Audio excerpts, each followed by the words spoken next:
Halo, Shalom, apa kabar saudara-saudara? Saya berharap bahwa saudara-saudara dalam keadaan sehat, kuat, tetap semangat, dan diberkati oleh Tuhan. Kali ini saya akan membagikan video tentang khotbah bagi anak muda, pemuda, dan remaja. Dan khotbah saya ini berdasarkan Alkitab dalam Perjanjian Lama, yaitu Kejadian pasalnya yang ke-39, ayatnya yang pertama hingga ayatnya yang ke-23. Sebelum kita membaca firman Tuhan ini, mari kita berdoa. Ya Tuhan Allah, Engkau yang kami sembah di dalam Yesus Kristus adalah firman yang hidup. Kami ingin belajar firman-Mu, maka meteraikan firman-Mu ini di hati dan pikiran kami. Hamba-Mu yang akan menyampaikan dikuduskan oleh Tuhan. Tuhan taruh perkataan-perkataan-Mu di mulut hamba-Mu supaya hamba-Mu bisa perkatakan. Terutama lagi bagi anak-anak muda, agar supaya mereka memiliki karakter yang takut akan Tuhan. Karena itu berfirmanlah bagi kami semua, dalam nama Yesus kami berdoa. Amin. Mari kita membaca Kejadian pasalnya yang ke-39 dalam perikop Yusuf di rumah Potifar. Adapun Yusuf telah dibawa ke Mesir, dan Potifar seorang Mesir pegawai istana Firaun, kepala pengawal raja, membeli dia dari tangan orang Ismail yang telah membawa dia ke situ. Tetapi Tuhan menyertai Yusuf, sehingga ia menjadi seorang yang selalu berhasil dalam pekerjaannya. Maka tinggallah ia di rumah tuannya, orang Mesir itu. Setelah dilihat oleh tuannya bahwa Yusuf disertai Tuhan, dan bahwa Tuhan membuat berhasil segala sesuatu yang dikerjakannya, maka Yusuf mendapat kasih tuannya. Dan ia boleh melayani dia. Kepada Yusuf diberikannya kuasa atas rumahnya, dan segala miliknya diserahkannya pada kekuasaan Yusuf. Sejak ia memberikan kuasa dalam rumahnya dan atas segala miliknya kepada Yusuf, Tuhan memberkati rumah orang Mesir itu karena Yusuf. Sehingga berkat Tuhan ada atas segala miliknya, baik yang di rumah maupun yang di ladang. Segala miliknya diserahkannya pada kekuasaan Yusuf. Dan dengan bantuan Yusuf ia tidak usah lagi mengatur apa-apa pun selain dari makanannya sendiri. Adapun Yusuf manis sikapnya dan elok parasnya. Selang beberapa waktu istri tuannya memandang Yusuf dengan berahi. Lalu katanya, "Marilah tidur dengan aku." Tetapi Yusuf menolak dan berkata kepada istri tuannya itu, "Dengan bantuanku, tuanku itu tidak lagi mengatur apa yang ada di rumah ini. Dan ia telah menyerahkan segala miliknya pada kekuasaanku. Bahkan di rumah ini ia tidak lebih besar kuasanya daripadaku. Dan tiada yang tidak diserahkannya kepadaku selain daripada engkau. Sebab engkau istrinya. Bagaimanakah mungkin aku melakukan kejahatan yang besar ini dan berbuat dosa terhadap Allah?" Walaupun dari hari ke hari perempuan itu membujuk Yusuf, Yusuf tidak mendengarkan bujukannya itu untuk tidur di sisinya dan bersetubuh dengan dia. Pada suatu hari, masuklah Yusuf ke dalam rumah untuk melakukan pekerjaannya. Sedang dari seisi rumahnya itu, seorang pun tidak ada di rumah. Lalu perempuan itu memegang baju Yusuf sambil berkata, "Marilah tidur dengan aku." Tetapi Yusuf meninggalkan bajunya di tangan perempuan itu dan lari keluar. ketika dilihat perempuan itu bahwa Yusuf meninggalkan bajunya dalam tangannya dan telah lari keluar, dipanggilnyalah seisi rumah itu, lalu katanya kepada mereka, "Lihat, dibawanya kemari seorang Ibrani supaya orang ini dapat mempermainkan kita. Orang ini mendekati aku untuk tidur dengan aku, tetapi aku berteriak-teriak dengan suara keras.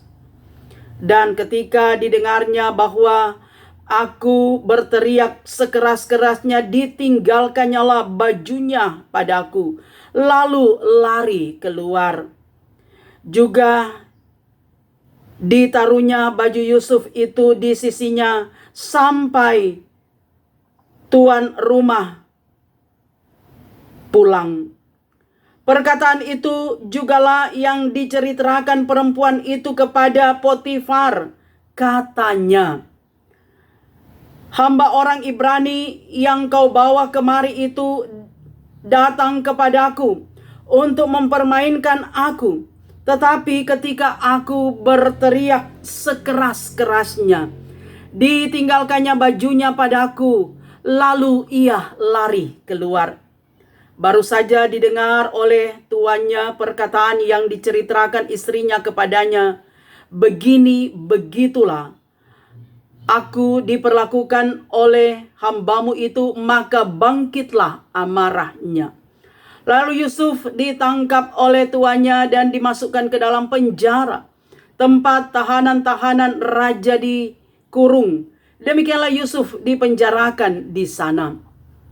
Tetapi Tuhan menyertai Yusuf dan dilimpahkannya kasih setianya kepadanya, dan membuat Yusuf kesayangan bagi kepala penjara itu. Sebab itu kepala penjara mempercayakan semua tahanan dalam penjara itu kepada Yusuf, dan segala pekerjaan yang harus dilakukan di situ dialah yang mengurusnya. Dan kepala penjara tidak mencampuri segala yang dipercayakannya kepada Yusuf, karena Tuhan menyertai dia, dan apa yang dikerjakannya dibuat Tuhan berhasil. Demikianlah pembacaan firman Tuhan. Saudara-saudara, para pemuda, remaja, anak-anak muda, anak-anak remaja yang dikasihi oleh Tuhan. Narasi tentang Yusuf ini sangat luar biasa. Karena Yusuf adalah seorang muda yang tengah menikmati kemudaannya. Bahkan Yusuf itu dikatakan dia manis sikapnya dan elok parasnya. Itu berarti bahwa Yusuf adalah pemuda yang ganteng, pemuda baik-baik, yang selalu mendapat simpati banyak orang. Nah, Yusuf dia tinggal di rumah Potifar. Dia dibawa oleh pedagang Ismail. Bahwa kisah sebelum Kejadian 39 ini mengisahkan Yusuf dia dijual oleh saudara-saudaranya karena iri hati, karena kebencian mereka, karena amarah mereka terhadap Yusuf yang selalu mendapatkan prioritas kasih sayang dan perhatian dari ayahnya Yakub. Nah, tinggallah Yusuf di rumah Potifar orang Mesir. Dia adalah kepala pengawal raja. Dan dikatakan bahwa segala sesuatu itu diserahkan oleh Potifar, oleh tuan rumah kepada Yusuf. Karena memang Yusuf dia diberkati oleh Tuhan. Mengapa Yusuf diberkati? Karena dia takut akan Tuhan. Karena Yusuf setia kepada Tuhan. Dan hal yang menarik saudara, semua telah diserahkan oleh Potifar, sang tuan rumah, kepada Yusuf. Baik yang ada di dalam rumahnya, tetapi juga yang ada di ladangnya. Sehingga rumah Potifar diberkati. Dan menjadi catatan, hanya satu yang tidak diserahkannya, yaitu istrinya. Nah, kalau kita membaca saudara, di ayatnya yang ke-6 dikatakan, segala miliknya diserahkannya pada kekuasaan Yusuf. Dan dengan bantuan Yusuf ia tidak usah lagi mengatur apa-apa pun selain dari makanannya sendiri. Semua telah diserahkan Potifar kepada Yusuf. Dia tidak bisa lagi mengatur apa-apa karena semua diserahkan. Itu berarti bahwa Yusuf mendapatkan kepercayaan yang sangat amat sepenuhnya kepada Yusuf. Sehingga yang ia atur, yang tidak diserahkannya adalah makanannya sendiri. Saudara, makanan kalau kita lihat dalam bahasa Ibrani Alkitab, dalam Kejadian 39 ini disebut dengan roti, lehem, makanan. Nah, makanan saudara di sini bukan saja dalam arti bahwa roti atau makanan jasmani bagi Firaun, tetapi makanan lehem roti di sini menunjuk kepada istrinya. Dialah yang tidak diserahkan Potifar kepada Yusuf, tapi semua diserahkan. Namun saudara, kita melihat bahwa cerita drama yang sangat romantis saudara. Bahwa ternyata sang nyonya rumah, istri Potifar, dia mengingini Yusuf. Dia tertarik, dia naksir dengan Yusuf yang tinggal di rumahnya. Karena itu saudara, istri Potifar, sang nyonya rumah, dia yang bergerak, dia yang bereaksi, dia yang agresif untuk menggoda Yusuf. Tidur bersama dengan dia, bermain cinta dengannya. Sehingga suatu ketika saudara, istri Potifar ini, dia mengajak Yusuf tidur dengannya, tetapi Yusuf tidak meladeninya. Dan saudara, dikatakan berulang kali, bukan cuma satu kali, sang nyonya rumah, sang istri Potifar menggoda Yusuf, tapi berulang kali saudara. Karena Yusuf manis sikapnya dan elok parasnya. Sehingga menimbulkan birahi. Menimbulkan rasa cinta. Rasa ingin bermain cinta dengan istri Potifar. Saudara yang kekasih, Yusuf dia menolak mentah-mentah. Dia tidak meladeni permintaan nyonya rumah. Dia tidak terbakar dengan nafsu asmara. Tetapi justru Yusuf dia lari dari godaan yang sangat besar ini. Yusuf dia menolak. Yusuf dia tidak meladeni. Dia takut akan Tuhan. Nah saudara-saudara yang kekasih, dikisahkan bahwa karena cintanya tak dibalas bertepuk sebelah tangan, maka sang istri Potifar, dia menyampaikan fakta yang tidak sebenarnya. Memutarbalikkan fakta. Dia mengatakan kepada seisi rumah bahwa Yusuf orang Ibrani yang akan mempermainkan mereka. Mempermainkan istri Potifar.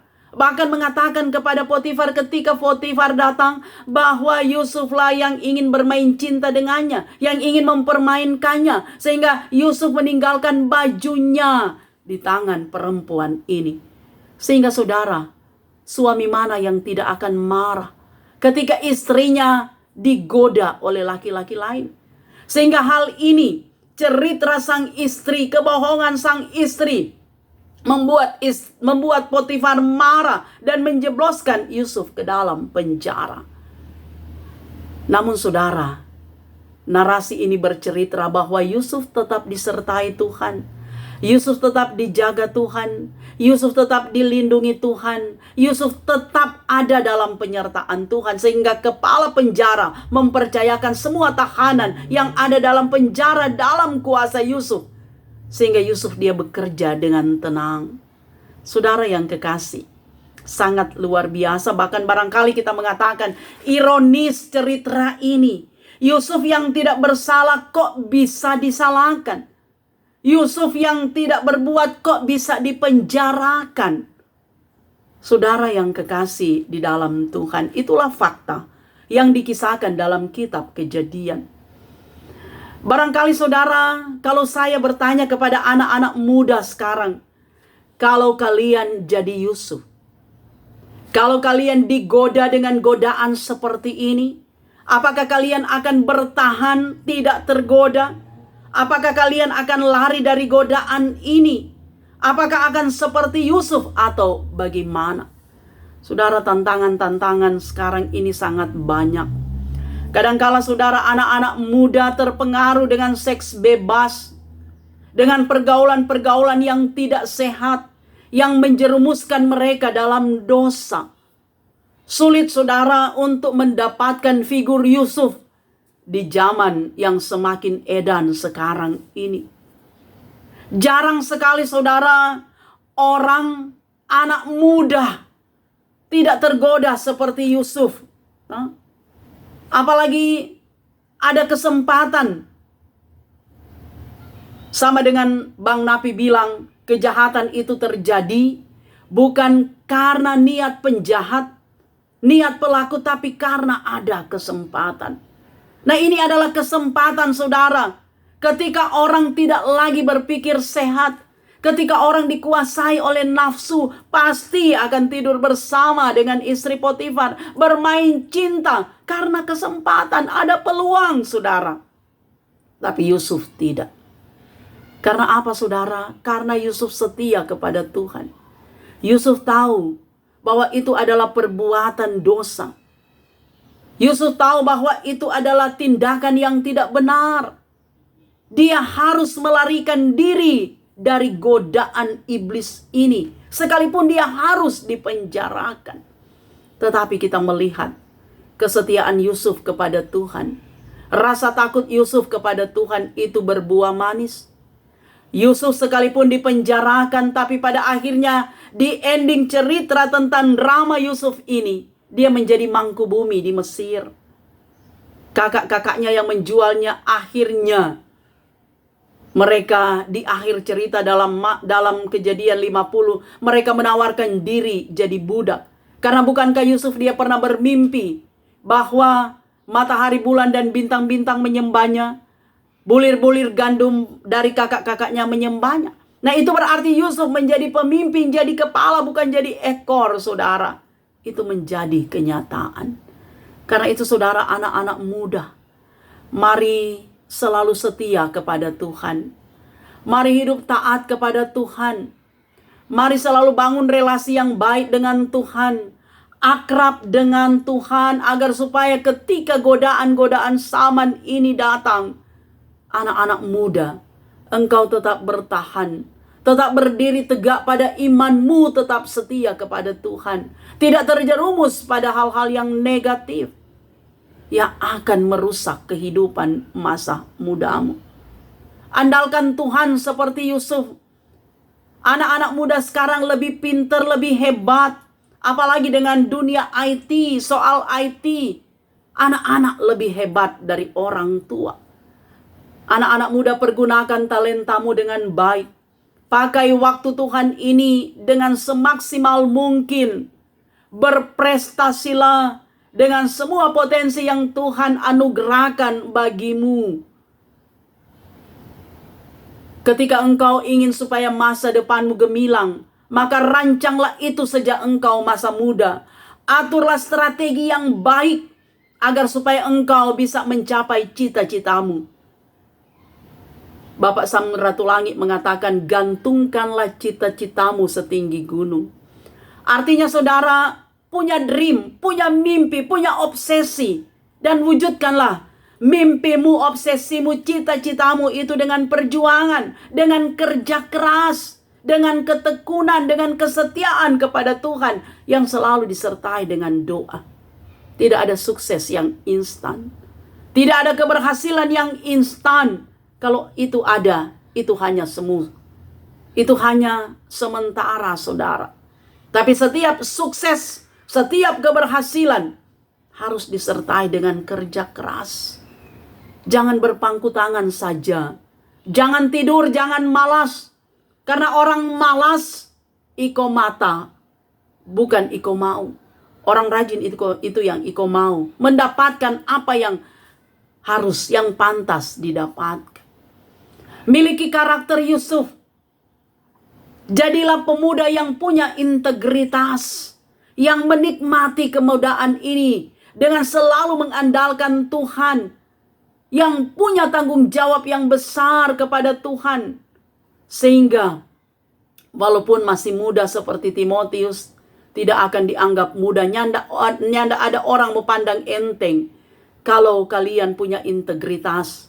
Kalau kalian tetap setia, tetap andalkan Tuhan. dan tetap hidup takut akan Tuhan. Ada banyak godaan-godaan saudara di masa sekarang ini. Jangankan anak muda, orang tua pun pasti ada godaan. Tetapi ketika tetap bertahan dengan iman, dengan kesetiaan, tetap senantiasa memprioritaskan Tuhan dalam segala situasi, tidak akan terjerumus dalam dosa, dalam kubangan lumpur dosa yang mengerikan. Masa muda adalah masa yang paling indah. Maka nikmatilah kemudaanmu, nikmatilah keindahan di masa muda untuk hal-hal yang positif. Bergaul boleh saudara, anak-anak muda, tapi harus punya hikmat. Janganlah terjerumus pada pergaulan yang tidak benar, yang tidak sehat, dengan orang-orang yang tidak bertanggung jawab. Tetapi upayakanlah untuk selalu bergaul secara sehat. Ketika engkau masih sementara menimba ilmu di bangku sekolah, di universitas, fokuskanlah pikiranmu untuk studi. Ketika engkau sudah bekerja, fokuskan untuk bekerja. Karena setiap anak Tuhan disediakan pasangan hidup yang terbaik oleh Tuhan. Dalam doa, dalam setiap upaya mendapatkan jodoh, maka anak-anak muda yang takut akan Tuhan diberikan Tuhan yang terbaik. Karena itu saudara-saudara, konsentrasikan hati dan pikiranmu kepada Tuhan. Apa yang engkau lakukan, apa yang engkau kerjakan, mintalah selalu petunjuk dari Tuhan. Agar supaya kalian tidak akan jadi benalu bagi orang tua, tetapi kalian akan jadi berkat. Bahkan mampu menyenangkan orang tua. Kalau hidup kalian itu betul-betul diramu, dimanage dengan baik sejak masa muda. Karena keberhasilan masa depan ditentukan sejak masa muda. Torang mau berhasil di masa depan bukan nanti berupaya ketika torang so tua, tapi sekarang saudara. Hidup ini adalah perjuangan, pertandingan. Bertandinglah dengan baik, berjuanglah dengan baik, aturlah strategi dengan baik. Konsentrasi dan fokus untuk sampai di garis finish, menerima piala kemenangan. Itulah kebahagiaan dan sukacita. Karena itu jadilah Yusuf masa kini yang takut akan Tuhan, yang mengandalkan Tuhan. Lawanlah godaan dengan selalu setia kepada Tuhan Allah. Lawanlah setiap godaan itu dengan iman yang teguh. Agar supaya hidup kalian sungguh berarti, sungguh berharga, jadi berkat bagi banyak orang. Tuhan Yesus memberkati anak-anak muda, dan Tuhan Yesus senantiasa menyediakan yang terbaik bagi setiap anak muda dalam studi, dalam pergaulan, dalam perjuangan. Tuhan memberkati. Amin. Mari kita berdoa. Terima kasih Tuhan untuk firman ini. Bagi anak-anak muda yang mendengarkan, kiranya mereka terberkati. Tolonglah Tuhan, anak-anak muda, anak-anak remaja saat ini, ada banyak sekali godaan yang menghadang hidup mereka. Saya sebagai hamba Tuhan berdoa, Bapa, pagarilah setiap anak-anak muda. Roh Tuhan ada bersama dengan mereka dimanapun mereka berada. Pergaulan mereka Tuhan berkati, Tuhan jaga, Tuhan lindungi. Malaikat sorga bersama dengan anak-anak muda, agar supaya mereka tidak terjerumus pada pergaulan yang negatif, tetapi mereka akan menjadi tulang punggung gereja, tulang punggung bangsa, negara, bahkan keluarga. Nama mereka akan mengharumkan keluarga, gereja, dan bangsa. Karena itu Tuhan, jangkaulah setiap anak-anak muda dimanapun mereka berada, dalam studi, dalam pergaulan, berkat Tuhan menyertai mereka. Dan biarlah mereka akan menjadi Yusuf masa kini yang tetap setia kepada Tuhan, sehingga hidup mereka diberkati. Dan mereka akan mendapat simpati, empati dari banyak orang. Tuhan Yesus dipermuliakan. Amin. Demikianlah kebenaran firman Tuhan. Saya Pendeta Tirsa Tairas terus berharap Bapak Ibu, pemuda-pemuda akan mendukung YouTube channel Tirsa Tairas dengan cara nonton video, dengarkan kebenaran firman Tuhan, tekan subscribe, berikan jempol, beri komentar, bagikan video ini, dan jangan lupa tekan lonceng agar supaya selalu ada notifikasi dari setiap update video saya. Tuhan Yesus memberkati kita semua. Amin.